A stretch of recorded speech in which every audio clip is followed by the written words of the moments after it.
Today I'm going to talk about Rabbit's backstory. He is a rescue. I've had him for 9 years now. Got him when I was 8 years old. We found out about him through my grandmother's friend of a friend. Her daughter had a mini farm and donkeys, cows, pigs, everything. They had 5 horses, counting Rabbit, 4 buckskins. And the grandmother, took over the farm after a messy divorce. And she did not know you couldn't just throw a horse in a pasture and leave it there and it'd be fine. All the other animals lived in the same pasture. It was a really small pasture. There was a pond at least, they had water. But somehow my grandmother found out about these animals on this property, and we started taking them hay during the wintertime, feed, everything. Started taking care of them, and then finally they surrendered them to us. We brought the horses home. The other animals went to a different home.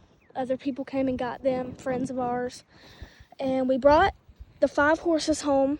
The others went to my dad's friends that actually owned horses, but my dad wanted to keep Rabbit because he is a big boy. He's 16 hands. He's got a real belly on him now.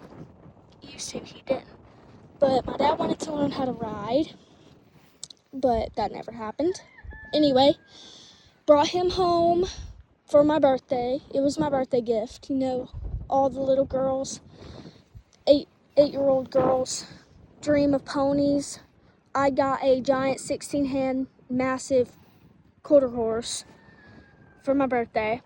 I was not allowed to ride him unless my dad was leading him because my dad did not trust him because he is still very, very spooky under saddle. And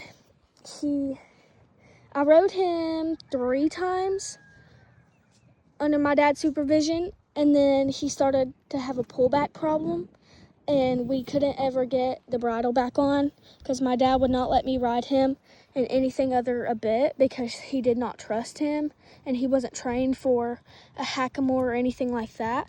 So I just quit riding him. He became a pasture pet for 7 years, and then my dad finally let me start riding him again. I saddled him up, rode him in a halter. I rode him. He done just fine. He was just a little bit, every time I asked him to stop, he'd throw his head up in the air.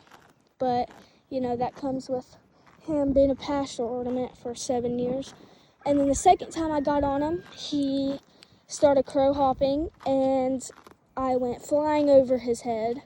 And my dad told me after that I was not allowed to ride him until we got someone else to. So we found a trainer, sent him to the trainer. Last summer, she had him for 30 days. And then we brought him home and I started riding him. And now I've been riding him ever since. He does great down trails. I've started him on the barrel pattern. And he is just great. He's so fun to ride. He's gotten a lot better about being spooky. He's not very spooky anymore. I've started riding him bareback.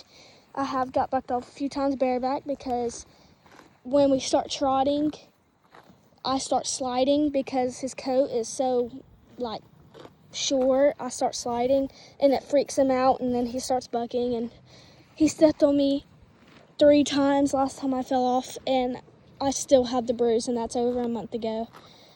Confidence crush, but I rode him not too long ago bareback and he done great. And yeah, I think that's all about Rabbit.